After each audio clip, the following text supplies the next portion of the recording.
सूबेदार मेजर संजय कुमार का अभिवादन करें। वे अभी आपसे मुखातिब होंगे।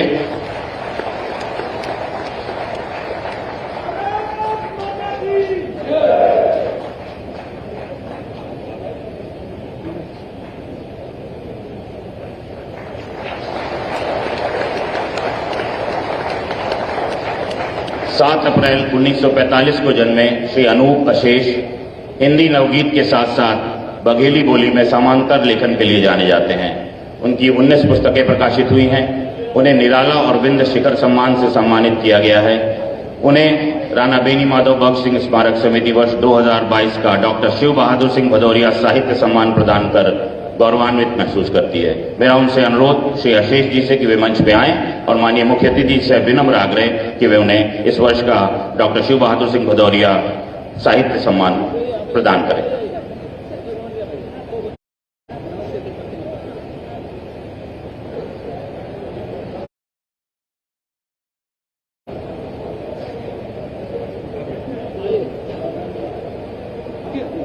श्री अनूप अशेष जी।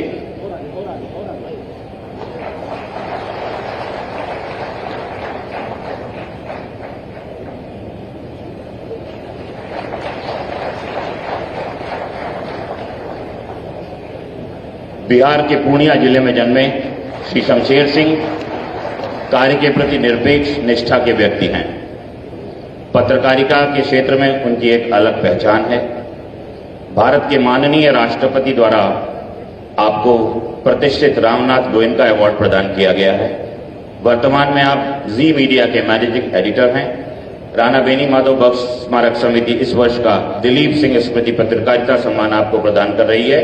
जोरदार तालियों से स्वागत करें श्री शमशेर सिंह।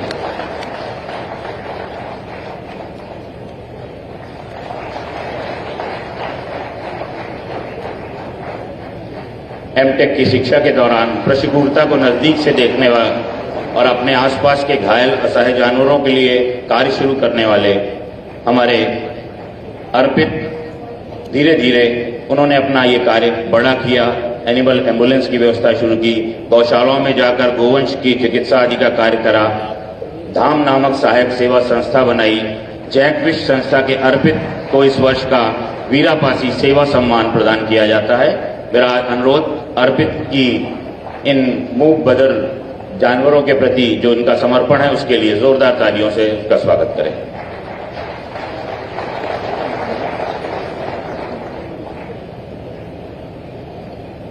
धन्यवाद माननीय मुख्यमंत्री जी।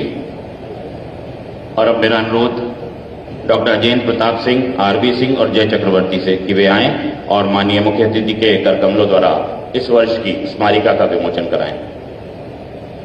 जय चक्रवर्ती, डॉक्टर अजेंद्र प्रताप सिंह एवं आरबी सिंह।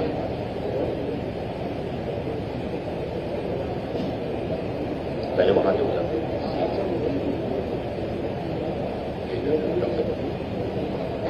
हाँ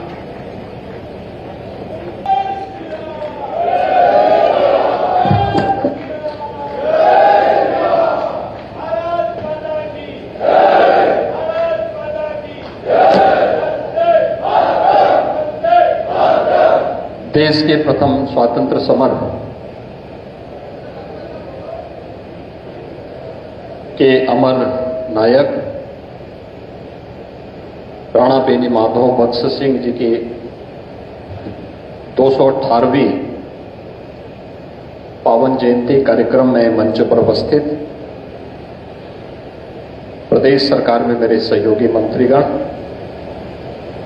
श्री दिनेश प्रताप सिंह जी, श्री मयंकेश्वर शरण सिंह जी, आज के समारोह के विशिष्ट अतिथि कारगिल युद्ध के एक नायक, सेना के सर्वोच्च सम्मान परमवीर चक्र से सम्मानित सूबेदार मेजर श्री संजय कुमार जी, माननीय विधायक श्रीमती अदिति सिंह जी, श्री अशोक कोरी जी, राणा बेनी माधव बख्श सिंह स्मारक समिति के अध्यक्ष सेंद्रेश विक्रम सिंह जी, राकेश प्रताप सिंह जी, राघवेंद्र प्रताप सिंह जी, आज के समारोह में उपस्थित हमारे सभी वर्तमान और पूर्व जनप्रतिनिधिगण,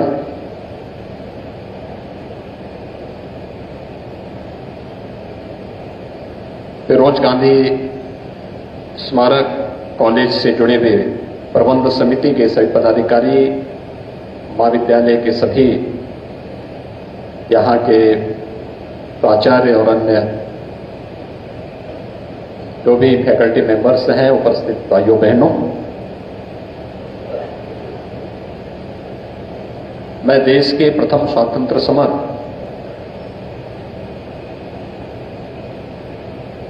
के अमर नायक,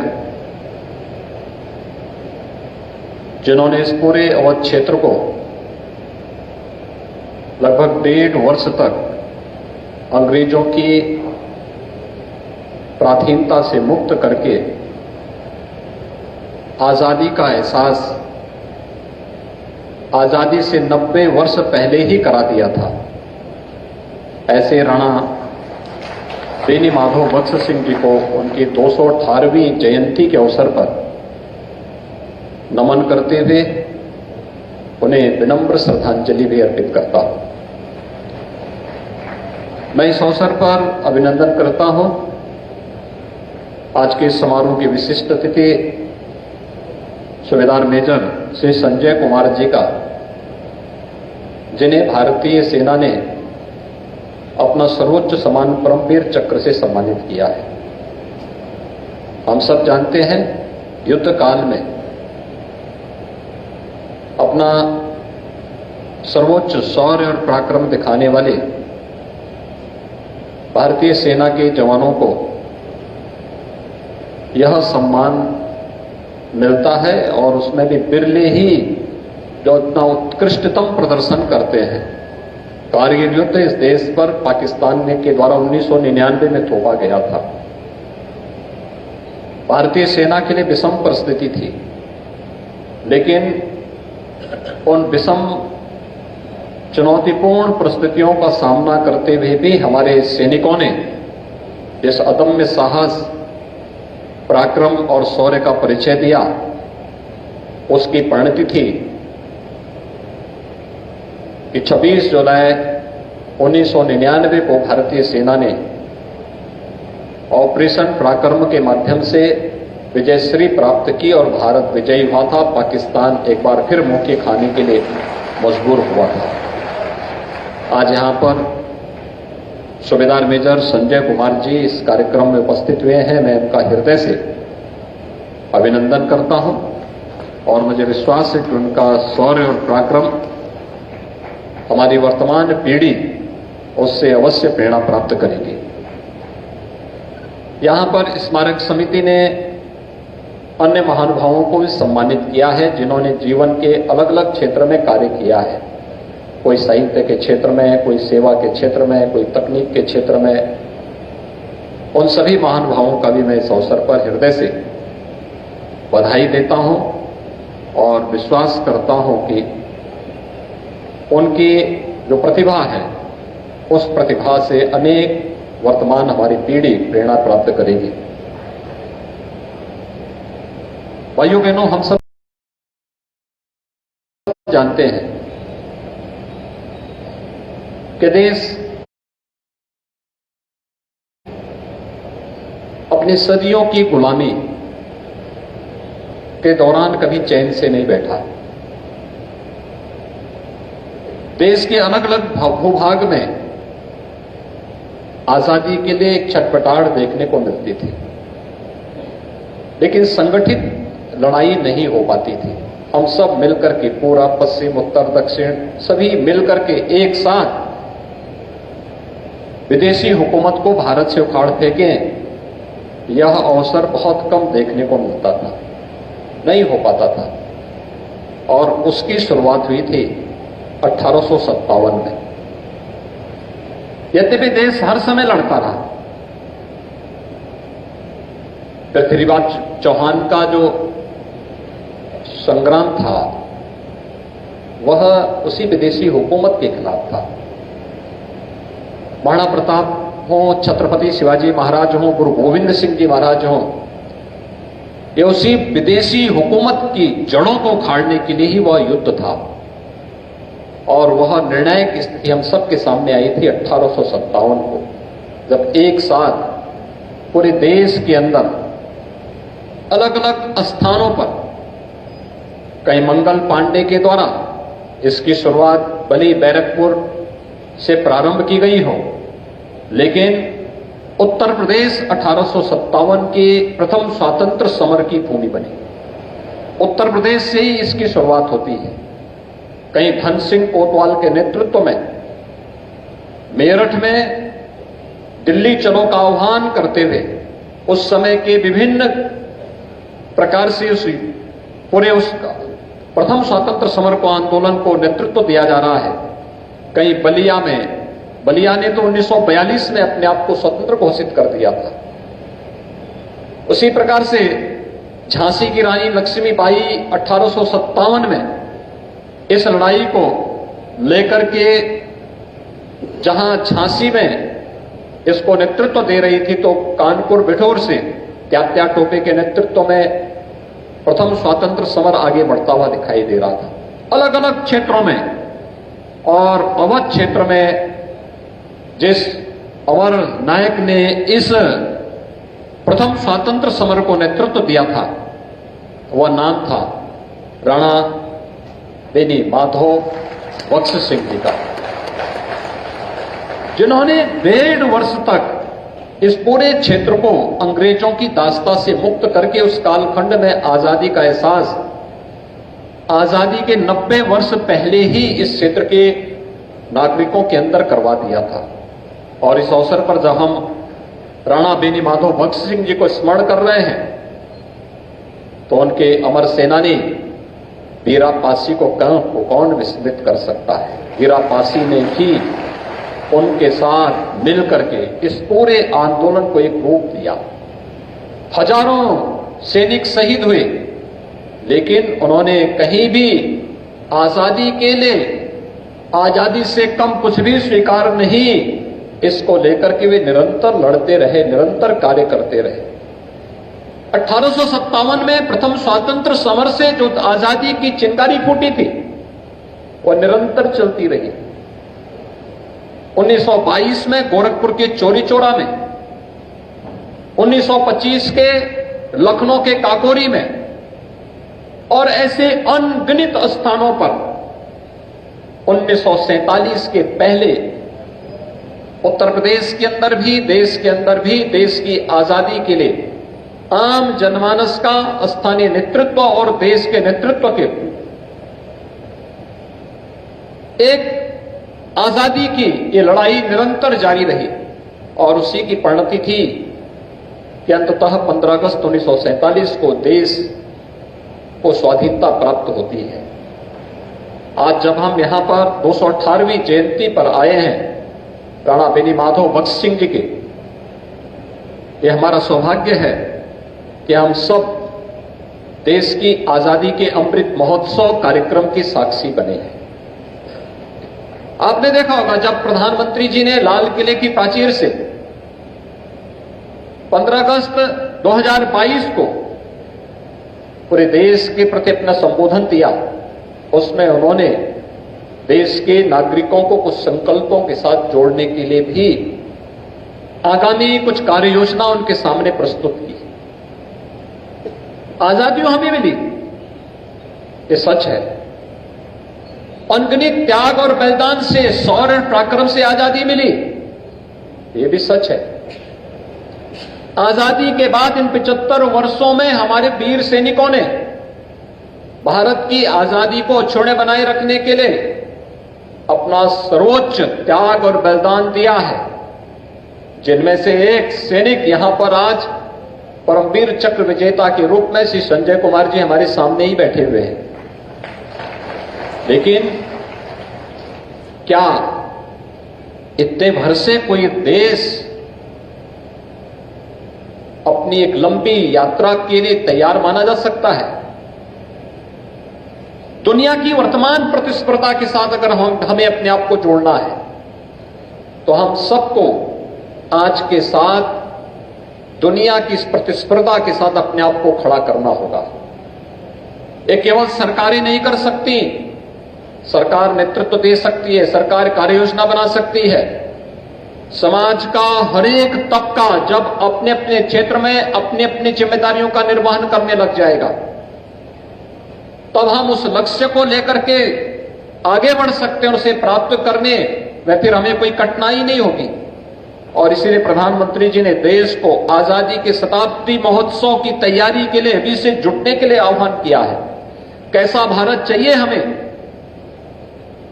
जब ये देश अपनी आजादी की 100वीं वर्षगांठ मना रहा होगा, उस अवसर पर कैसा भारत चाहिए?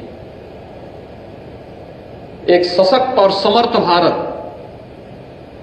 दुनिया की सबसे बड़ी अर्थव्यवस्था के रूप में गिना जाने वाला भारत, गरीबी, किसी भी प्रकार की विषमता, अव्यवस्था, अराजकता से मुक्त भारत, और दुनिया के अंदर भारत की उत्तर से दक्षिण, पूरब से पश्चिम, इन सभी सीमाओं को शून्य बनाए रखते हुए एक ऐसे भारत को जो दुनिया का नेतृत्व करता हुआ दिखाई दे, विश्व मानवता के लिए शांति और सौहार्द का एक नया संदेश लेकर के चल रहा हो, ये वही भारत हमें चाहिए। लेकिन शांति और सौहार्द बिना शौर्य और पराक्रम के कभी नहीं आ सकती है।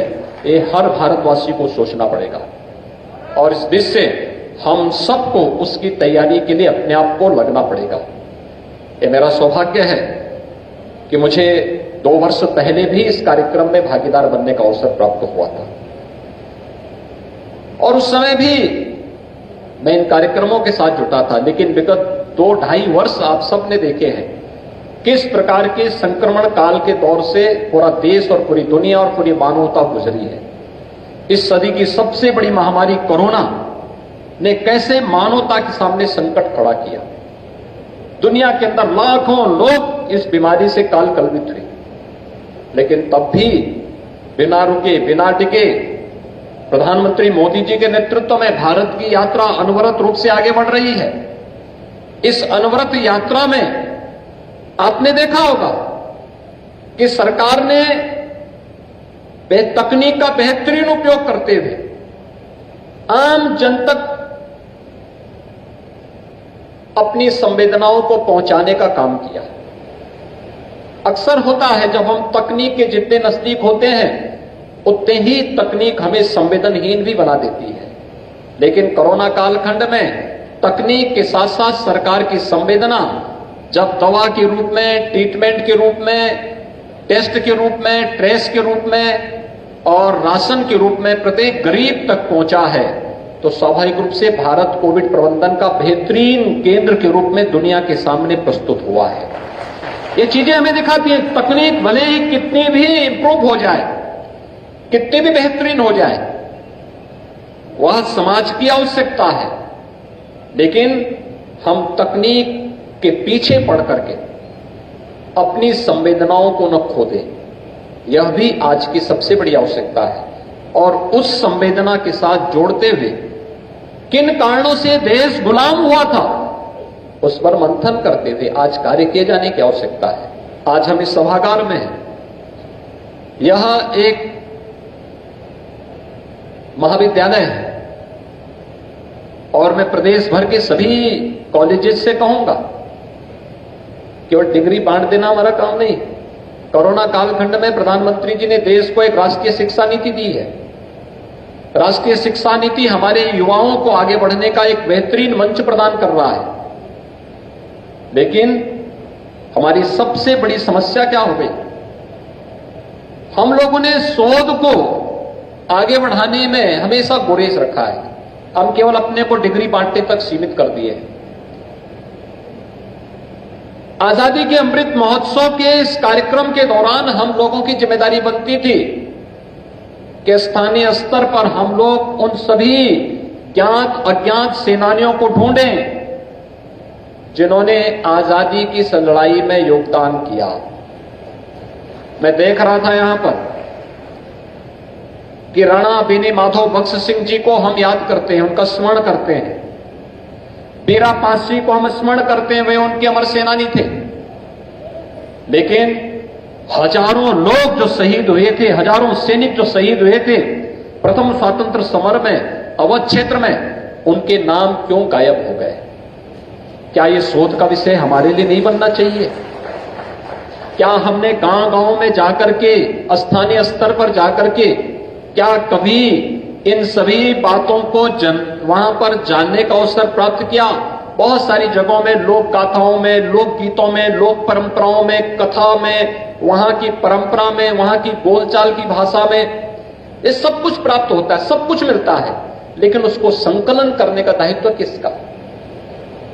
ये भी हमारी शिक्षण संस्थाएं अगर कर लें, केवल सरकार के भरोसे छोड़ करके नहीं कि जब सरकार किसी संस्था को जिम्मेदारी देगी तब हम करेंगे। ये तो हमारे हर स्कूल कॉलेजेस के जितने वहां के शिक्षक हैं, उनके फाइनल ईयर के जो छात्र हैं, जिन्हें अपना प्रोजेक्ट तैयार करना, उनकी जिम्मेदारी बनती है कि हम अपने प्रोजेक्ट का हिस्सा बनाएं, अलग अलग गांव को, अलग अलग क्षेत्र को, अलग अलग विकास खंड को, अलग अलग जनपदों को उसका केंद्र बिंदु बना करके। अब राजनीति का समय नहीं, अब कुछ ठोस कर गुजरने की आवश्यकता है, और हर व्यक्ति अगर अपने अपने क्षेत्र में कुछ ठोस करने की व्यवस्था कर सके, कुछ डॉक्यूमेंट तैयार कर सके, तो हम अपनी आने वाली पीढ़ी के लिए कुछ दे सकते हैं। विकास खंड स्तर पर, ग्राम पंचायत स्तर पर, न्याय पंचायत स्तर पर, जनपद स्तर पर, नगर निकाय के स्तर पर हम बता सकते हैं कि देखिए फलानी फलानी जगह ये महापुरुष थे, इन्होंने उस समय ये किया था, उसका प्रमाण ये है। बहुत सारी जगह ताम्रपत्र होंगे मौजूद, हमें उनको ढूंढने की आवश्यकता है। बहुत सारी जगह पुरानी पांडुलिपियां होंगी, हमें उन पांडुलिपियों को ढूंढने की आवश्यकता है, हमें बताने की आवश्यकता है कि कहां और किस रूप में ये सब चीजें उपलब्ध होती हैं। ऐसे अनेक वृत्तांत मिलते हैं। अभी मेरे पास एक माह पहले महाराष्ट्र से कुछ संत आए थे। उन्होंने मुझसे समय मांगा और लखनऊ पधारे। उन्होंने मुझसे कहा कि आप हमारे आश्रम में एक बार पधारे। मैंने कहा देखिए मैं वहां कभी गया नहीं हूं, महाराष्ट्र में मेरे अनेक कार्यक्रम लगे हैं अलग अलग जगहों पर, लेकिन आपका आश्रम कहां है? उन्होंने कहा नहीं, आपके पीठ से हमारे आश्रम के संबंध रहे हैं। मैंने कहा मेरे पास कोई प्रमाण नहीं है कि कोई हमारे यहां से कोई व्यक्ति वहां कभी गया हो। उन्होंने कहा मैं अगली बार आकर के आपको उसके बारे में कुछ प्रमाण दूंगा। और फिर वह प्राचीन उन पांडुलिपियों को लेकर के आए, उन्होंने मुझे उपलब्ध कराया, कहा कि मैं ये मराठी की कुछ पांडुलिपि आपको दे रहा हूं, आप इसकी प्राचीनता को एक बार जानिए और फिर इनमें जो कुछ लिखा है इसका हिंदी रूपांतरण करके पढ़ने के बाद तब फिर आप मुझे आमंत्रित करना। मैंने उनको पांडुलिपियों को मैंने यहां पर अध्ययन के लिए दिया। पुरातत्व विभाग को देने के बाद फिर मैंने उनका अध्ययन किया। आप आश्चर्य करेंगे कि उसमें 16वीं सदी से लेकर के और 19वीं सदी तक के जिन जिन गोरक्ष पीठ से जुड़े हुए संतों का वहां आगमन हुआ था, उन सब का वृतांत बड़े भावपूर्ण तरीके से उन्होंने मराठी कवित्व में उन छंदों में उन्हें गायन के माध्यम से प्रस्तुत किया था, और वह उसकी प्राचीनता, उसकी सभी चीज प्रमाणित होते हुए मेरे पास प्राप्त हुई। फिर मैंने उनको बुलाया, मैंने कहा हाँ ये प्रमाणित हुआ है, मैं इस बात से संतुष्ट हूं।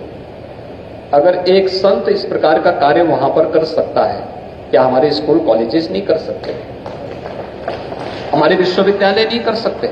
हम भी कर सकते हैं। हमारा कंट्रीब्यूशन होगा इतिहास के प्रति। हम वर्तमान पीढ़ी को बताने के लिए कुछ कह पाएंगे, लोगों के मन में एक नई जिज्ञासा पैदा होगी, हम उसे आगे बढ़ाने का कार्य कर सकते हैं। एक, इस कार्य पर जुटने की आवश्यकता। दूसरा, हर व्यक्ति अपने कर्तव्यों का पालन करना प्रारंभ कर दे।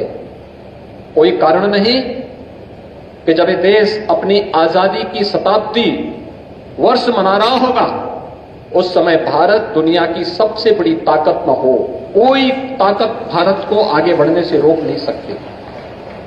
कोरोना जैसी महामारी के बावजूद, सबसे बेहतरीन प्रबंधन के बाद आज भारत की अर्थव्यवस्था दुनिया की सबसे बेहतरीन अर्थव्यवस्था की ओर अग्रसर, तेजी के साथ बढ़ती हुई अर्थव्यवस्था के रूप में भारत की अर्थव्यवस्था जानी जा रही है। हम सबका दायित्व भी तो कुछ बनता है। इसमें श्रमिक है, किसान है, नौजवान है, व्यापारी है, शिक्षक है, छात्र है, चिकित्सक है, अभियंता है, समाज के हर एक तबके को जोड़ करके इस कार्यक्रम को आगे बढ़ाना होगा। आज मुझे प्रसन्नता है कि यहां पर राणा बेनी माधव भगत सिंह जी की 218वीं जयंती कार्यक्रम के साथ हम सबको जुड़ने का अवसर प्राप्त हुआ है। यह वह क्षेत्र उनका ऋणी है और उसी ऋण से और ऋण के लिए ही हम लोग उनकी जयंती कार्यक्रम में या उनसे जुड़े हुए किसी कार्यक्रम में भागीदार बनने का अवसर इस बेसवारा क्षेत्र में हम लोगों को प्राप्त होता है। आज हम सबकी आवश्यकता है हम सकारात्मक दिशा में सोचें, अपनी पूरी क्षमता और प्रतिभा का उपयोग एक सकारात्मकता को बढ़ाने के लिए करें, समाज और राष्ट्र को लाभान्वित करने के लिए करें। लोक कल्याण के पथ पर हमारा योगदान क्या हो सकता है, इस दिशा में करें। विकास के बारे में एक सकारात्मक सोच को आगे बढ़ाएं। सरकार और समाज दोनों जब मिलकर के कार्य करने प्रारंभ करेंगे तो उसके परिणाम कई गुना ज्यादा दिखाई देंगे और आज की सबसे बड़ी आवश्यकता होगी। मुझे प्रसन्नता है कि आज यहां पर राणा बेनी माधव भगत सिंह जी की स्मृति में जो स्मारक समिति बनी हुई है, इस स्मारक समिति और जिला प्रशासन यहां के हमारे जनप्रतिनिधियों के साथ मिलकर के यहां पर एक भव्य ऑडिटोरियम के निर्माण के शिलान्यास के कार्यक्रम को भी उन्होंने यहां पर इस कार्यक्रम को आगे बढ़ाया है।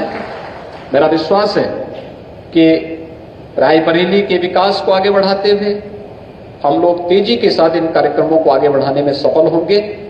एक बार फिर से मैं राणा बेनी माधव भगत सिंह जी को और उस परंपरा से जुड़े हुए उन सभी क्रांतिकारियों को, अमर सेनानियों को, डेरा पासी हैं, पंडित अमोल शर्मा के नेतृत्व में जो किसान आंदोलन 1921 में प्रारंभ हुआ था, मुंशी कालिका प्रसाद जी के नेतृत्व में हुआ था, इससे पहले यहां पर काकोरी 10 एक्शन की घटना जिसमें पंडित राम प्रसाद बिस्मिल, ठाकुर रोशन सिंह, अस्फाउल्लाह खां, चंद्रशेखर आजाद, अन्य बहुत सारे क्रांतिकारियों ने अंग्रेजी हुकूमत को चुनौती दी थी।